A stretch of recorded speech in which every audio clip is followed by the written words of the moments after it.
Yan ang talaba. At ito naman yung tagimtim. Magkaiba po sila. Ayan. Ito yung maliliit na oyster. Ganyan na talaga yan, hindi nalalaki yan. Unlike dito sa talaba, yan, lalaki pa yan. Etong lalaki pa to yung shell niyan. At saka laman.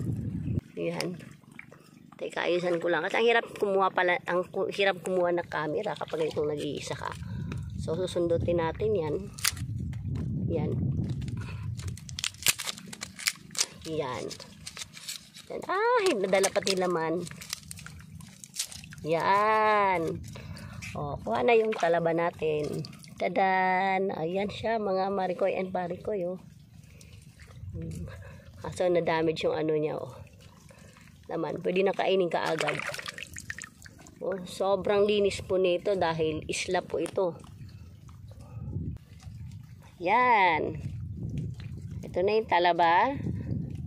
So, mga hanap pa tayo ulit ng mga ganito. Tingnan natin kung gaano karami makukuha natin. Marikoys and barikoys. Wow, ang daming tagimtim. Maliliit na talaba. Ayan, bawat puno yan. Bawat puno. Ayan, nakita yung mga putik na yan. Tagimtim po yan. So, bawat puno yan, ganyan kadami.